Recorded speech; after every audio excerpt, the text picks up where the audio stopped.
Hello everyone, welcome back to the FilmHead. I think almost every movie lovers love to watch mystery movies. Today we will suggest you top 10 mystery movies of the last 5 years that can blow your mind. So let's start, and don't forget to like, subscribe and be notified with us. Number 10, Reptile.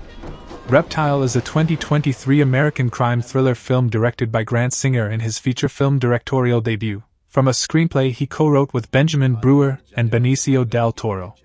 Reptile is overly mannered and precious with its details. Incredible acting amidst the detective murder mystery which unfolds slowly with little pockets of the story that keep appearing throughout to keep you right alongside the good guy's investigation. Plus little bits of story that make it actually funny or humorous and sexy in a non-obvious manner. No hot lips, no bloody scenes and so on. Well told and done in an intelligent manner.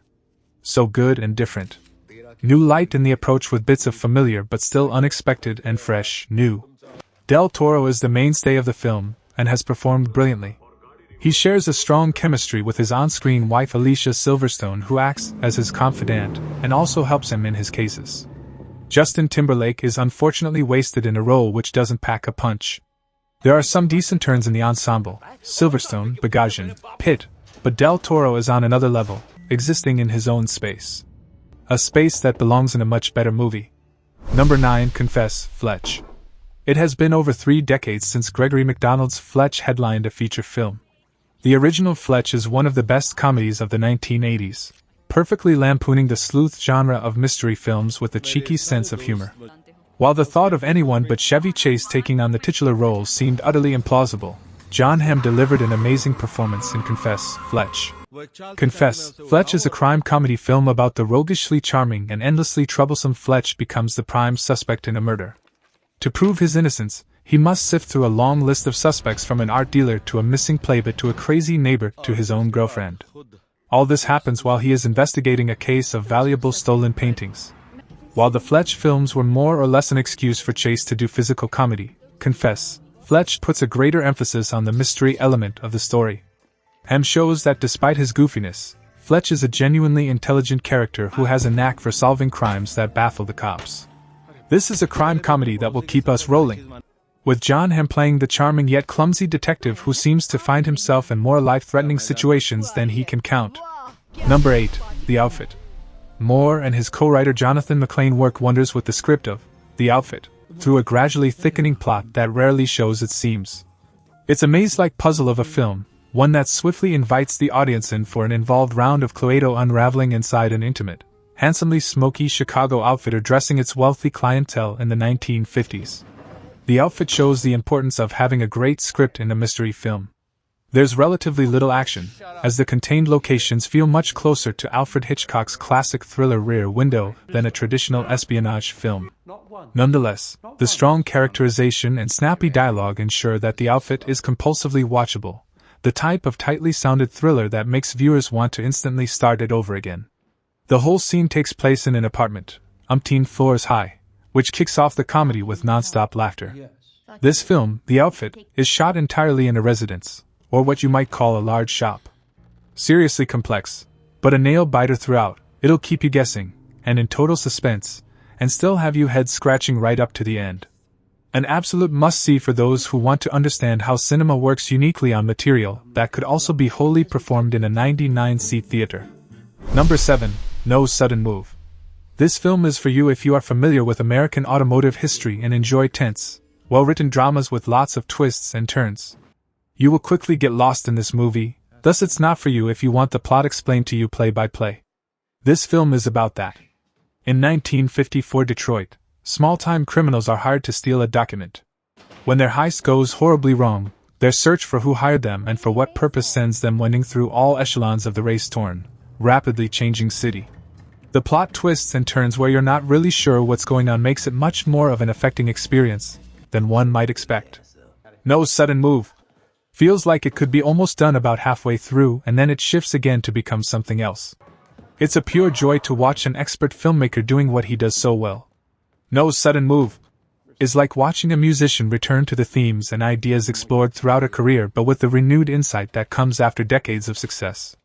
Like the low-power players in the river of No Sudden Move, who have been lost to history as the auto industry pushed along, The film is a reminder of what might have never been.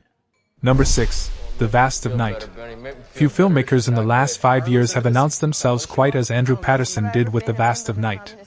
The Vast of Night explores the steady emergence of alien life in a small town. The film does not focus on spectacle, choosing instead to show how its two young protagonists collect evidence about the peculiar occurrences that suggest a supernatural presence. A young radio station DJ Everett and a switchboard operator Faye meet up at the start of a high school basketball game, and then head off to their workplaces. Both are disturbed by mysterious sounds interrupting the radio broadcast and telephone calls. People hear noises and see things in the skies. Listeners call into Everett, relating their tales of past encounters with aliens and UFOs. Some scenes rely on the viewer to imagine the story for themselves, even going so far as to cut to black for a few minutes while a character tells his story. Of course, things ramp up to a frantic finale that will leave you wanting more. This isn't a turn your brain off kind of movie, it's a movie for viewers who want to be actively involved with the narrative, and it is fantastic. Cinematography on this budget is better than many blockbuster flicks, capturing a small town at night in period. Patterson the director wrings everything from every scene. Number 5. Leave the World Behind. Writer Sam Esmail embarked on an ambitious undertaking after the success of his critically praised television series Mr. Robot, in which he adapted the popular novel Leave the World Behind. It's an existential disaster thriller that explores the mystery surrounding an apocalyptic event, addressing issues like racism, classism, media obsession, and conspiracy theories. Leave the World Behind features frightening imagery that is bound to keep the viewers up at night. Containing many overt allusions to past and present media that make it more enigmatic, Leave the World Behind is the type of mystery film that leaves many questions open to interpretation. Leave the World Behind is absorbing, particularly in its character-driven motifs and actorly prowess. It remains distant, emotionally withholding a human element, as though it were a top-secret clue rather than a necessary key to the heart. Number 4. The Pale Blue Eye. Filmmaker Scott Cooper presents The Pale Blue Eye, a Netflix original that debuted in January and is based on novelist Louis Bayard's novel. It will probably go down as one of 2023's most underappreciated and overlooked jewels. The cinematography is stunning and uses natural lighting and a drab color palette that creates a dark and ominous tone this film needs in order to work, with a scene in a saloon seeing fire-lit candlelights as the only source of light, which is just impressive on screen. But the location here sees a very snowy environment for the entire film, and it's simply astounding that we have mid-budget films that are shot at real places in today's industry. Harry Melling shines in this film, delivering an incredible performance, and paired with Bale's phenomenal acting, both actors display how much film and television need well-written characters. The twists and turns in the storyline, along with its dark undertone, which is alike to the grimness that oozes from Poe's literary work, is sure to make for a great watch. Those who view this film and deem it too dark, boring or long perhaps need to stray from the 90-minute films often presented by Netflix that can only be compared to fast food, for this film is of a richer taste. Watch this if you enjoy mystery/thriller movies, if you enjoy something other than the story and performances, and if you like Christian Bale or Harry Melling. Number 3. Glass Onion, a Knives Out mystery.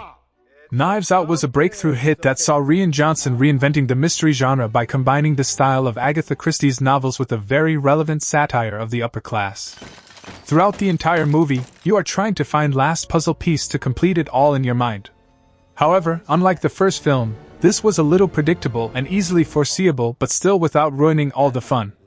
Besides all the mystery and drama, the movie throws some good laughs every now and then. The jokes were genuinely funny and hilarious to help diverge your mind from the tension-filled atmosphere. Glass Onion finds the right blend between comedy and mystery. Craig's endearingly wacky performance certainly adds a sense of comic relief, but Johnson still constructs a carefully laid-out mystery that doesn't have any logical loopholes. The gameplay mechanics are well thought out, providing a perfect balance between exploration, puzzle solving, and character interaction. The clues and red herrings are cleverly scattered throughout, challenging players to think critically and piece together the puzzle. Number 2. The Empty Man. The Empty Man is a 2020 supernatural horror film written and directed by David Pryor in his feature directorial debut, based on Cullen Bunn and Vanessa R.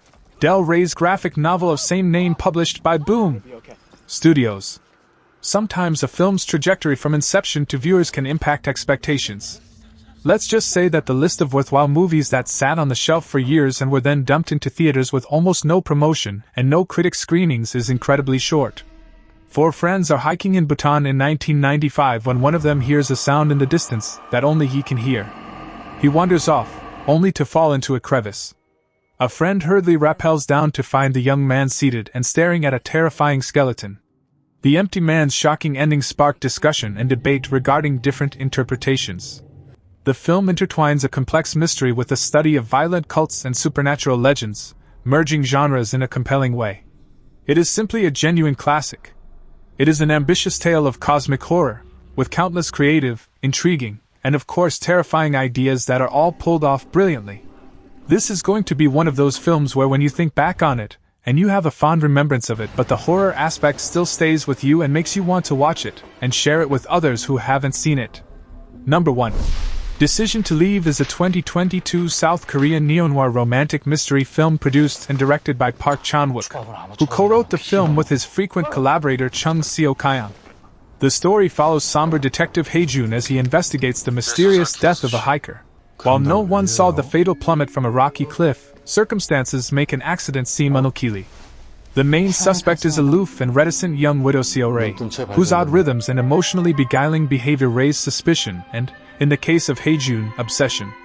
It's a film where the initial murder investigation only scratches the surface of what the mystery is actually about. Hauntingly shot and surprisingly emotional, Decision to Leave is a throwback to classic noir films while still feeling decidedly modern. There's something wild, even unhinged about the love between Hae-jun and Seo-rae. It roller coasters from one to the other, with Seo-rae and then Hae-jun wandering around calling each other's names, bringing Wuthering Heights to mind. Though the narrative subtly unfolds, there is always an edge to it, foreshadowing what is to come. Stellar cinematography. Finest symbolism. Multiple elements. The film develops a desperate frustration similar to In the Mood for Love. Only this is thriller and has a unique storytelling. Still not over this pensive afterthoughts. Many may not grasp the emotion as this cinema is not meant for all, but artwork worth watching. That's all, dear movie fans. Stay with us for next movie updates. Thank you.